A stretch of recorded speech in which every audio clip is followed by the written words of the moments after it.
ইমাম সাহেব সারাটা জীবন মসজিদে বসে বসে মানুষের ভালোর দাওয়াত দেয়। প্রত্যেক জুমাতে বেচারা ওয়াজ করে, বাপ আপনারা নামাজ পড়েন, রোজা করেন, ভালো কাজ করেন, অন্যের হক মেরেন না, গরিব মানুষের সাহায্য করেন, এই পর্দাপুষিতায় চলেন, জিগি রাজগার করেন। এই সারা বছর ধরে সে বুঝাইতেছে, 40 বছর ধরে বুঝাইতেছে, হ্যাঁ তার কোনো দাম নাই। কোন দাম আছে? কোন দাম নাই। কোন বেতন টেতন আছে? কোন সরকারি সুযোগ সুবিধা আছে? নাই। কিন্তু টাকা চলে যায় ফুটবল খেলায়, টাকা চলে যায় ক্রিকেট খেলায়। আমার দেশে ক্রিকেট খেলায় কি লাভ হয়েছে কত বলেন? আপনি বলেন যে আমার দেশে ক্রিকেট খেলায় কি লাভ হয়েছে? হাজার হাজার কোটি টাকা এর পিছনে খরচা হয়, কিন্তু ইমাম সাহেবের জন্য কোনো বেতন নাই। একটা কোরআনের হাফেজ আজকে কতজনের ভাগ নিয়েছে?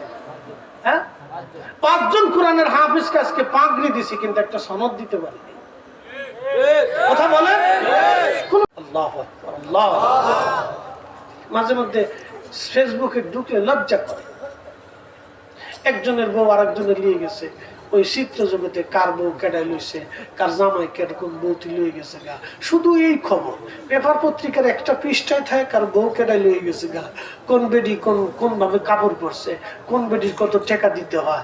এটার নাম দিছে স্টার, বাংলায় বলে তারকা। হেরা যদি স্টার হয়, তারকা হয়, তো শতান কেনা। এদেশে কি ওরা স্টার না এদেশে আলেমরা স্টার হবে? এদেশে আলেমরা স্টার হবে যারা সামাজিক ভাবে মানুষের জন্য উপকারে কাজে লাগে, যার অর্থগুলি গরিবের জন্য কাজে লাগে, যার টাকাগুলি অন্ধদের জন্য কাজে লাগে, যার টাকাগুলি অসহায় মানুষের পেটের ভাত জোগায়। এ হলে দেশের স্টার। কথা বল না, ঠিক কি না?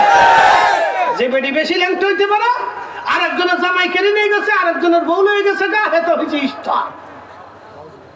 আরে দেশের লক্ষ লক্ষ যুবকদের বেহা বানাইছে, যুবতী নারীদেরকে ঘর থেকে নামাইয়া সাজন্নি গুজন্নি দিয়া ওইভাবে প্রেম প্রীতি আদারে বাদাইয়া এগুলি ফাহিশা কর্মকাণ্ড শিখাইছে, এরা হয়েছে স্টার। আমরা বললে গেল হুজুরা বালা না, ডরাননি আপনারা? কথা তো সত্য। এত জোরে ঠিক করে কে যায়, কষ্ট করে তার একটা ধন্যবাদ দেওয়ার দরকার।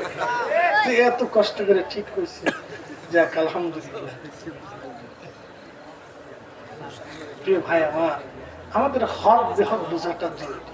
কোনটা ভালো কোনটা মন্দ এটা আমাদেরকে বুঝতে হবে। কথা ঠিক আছে না? ভালো মন্দ আমাদেরকে বুঝতে হবে। ভালো মন্দ বোঝাটা আমাদের সনদ নাই। ও শুধু মাথায় পাগড়ি বেঁধে দিয়ে দিলাম, আল্লাহর উপরে ভরসা করে, শুধু এতটুকু।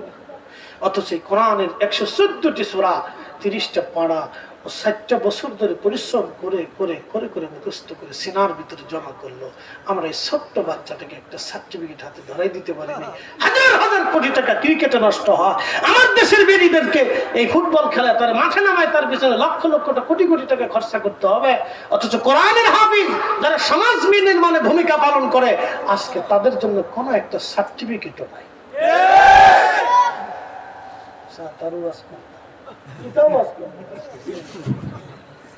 কি কথা কর না কেন? কি ওয়াজ করবো দেশে, কি ওয়াজ করবো বলে? দুঃখের কথা তো বলে শেষ নেই বা কি ওয়াজ করবো বলে? এদেশে কিছু শুধু সমাজের কোন কিছু আল্লাহর মেহবুব বান্দারা আছে, তাদের অর্থ আল্লাহ দিচ্ছে, সে অর্থ থেকে তারা কিছু খরচা করে, যার কারণে এই সমস্ত প্রতিষ্ঠানগুলি আল্লাহর হস্তে পরিচালিত হয়। কথা ঠিক আছে না? লক্ষ লক্ষ এতিমরা, এই সমস্ত দাতাদের কারণে কিছু আল্লাহর মেহবুব বান্দারা থাকে যারা তাদের অনেক কষ্টের টাকাগুলি, অর্থবিত্তগুলি আল্লাহর পথে ব্যয় করে, আখিরাতের চিন্তা তারা এই সমস্ত বাচ্চাদেরকে তৈরি করে। তো আল্লাহ তো অবশ্যই দেখেন, উত্তম যাজা আমাদের কাছে না আল্লাহর কাছে? একসাথে বলেন, আমাদের কাছে না আল্লাহর কাছে? আল্লাহর কাছে উত্তম যাজা। আমরা কেউ দিতে পারবো না। ভাই আমার চোখটা এখন দুর্বল হয়ে গেছে, আপনারা কি ভালো করে দিতে পারবেন? একসাথে বলেন, পারবেন? পারবেন না। আমার চোখটা দুর্বল হয়ে গেছে, আপনি আর পারবেন না। পৃথিবীর কোন ডাক্তার আমার চোখটাকে সবল করে আর দিতে পারবে না, এটা দুর্বল হয়ে গেছে। উপস্থিতি এরকমই। তা আমরা কেউ কিছু দিতে পারি না, আল্লাহ দিয়ে দেয়। আমরা শুধু দোয়া করতে পারি, আল্লাহর কাছে চাইতে পারি। কথা ঠিক আছে না ভাই? আমরা আল্লাহর কাছে বলতে পারি, ইয়া রাব্বি আপনি দয়া করে দেন, আপনি ছাড়া তো আর দেওয়ার কেউ নাই। আর আমরা ছাড়া তো আপনার আর চাওয়ার কেউ নাই। আপনি তো চাবো তো আমরা, দিবেন তো আপনি। কি কথা ঠিক আছে না? আমরা দুনিয়াতে যত বান্দা আছে আমরাই তো চালু আর আপনি তো দিবেন, আপনি ছাড়া তো আর দেওয়ার কেউ নাই। রথ যাত্রা লোকারণ্য মহা ধুমধাম, ভক্তরা লুটায় পথে করিয়াছে প্রণাম, পথ বলে আমি দিব, রথ ভাবে আমি, একথা শুনিয়া হাসে অন্তর্যামী। কবি খুব সুন্দর করে লিখছিলেন যে হ্যাঁ হ্যাঁ হ্যাঁ, সবাই রথ যাত্রা চলতেছে, পথের মধ্যে সেজদা দেয়, কেউ রথের সামনে সেজদা দেয়, কেউ পাথরের সামনে সেজদা দেয়, কেউ মূর্তির সামনে সেজদা দেয়, কেউ গাছের সামনে সেজদা দেয়, কেউ মাছের সামনে সেজদা দেয়, কেউ সমুদ্রের সামনে সেজদা দেয়, কেউ সূর্যরে প্রণাম করে। আল্লাহ রাব্বুল আলামিন ডাক দেখে, এ বান্দা তোর তো এগুলি কিচ্ছু দেয় না, আমি তো সবই পরিচালনা করে, আমি আল্লাহই তোর সব দিছি। তোর সৃষ্টির 50,000 বছর আগে আমি আল্লাহ তোর তকদির লিখে রেখেছি। তুমি কয়টা ভাত খাবা, কয় মুঠো খাবা, কয় গিলাস পানি খাবা, আমি আল্লাহ সব দিয়ে দিছি। তুমি কি দামের পোশাক পরবা, বাইরে হাজার হাজার কোটি টাকা ব্যাংকে থাকলেও মানুষ খেতে পারে না যদি আল্লাহ না খাওয়ায়। হাজার হাজার কোটি টাকা থাকলেও মানুষ সুস্থ হতে পারে না যদি আল্লাহ সুস্থ না করে। তারা ওই জিনিসটা।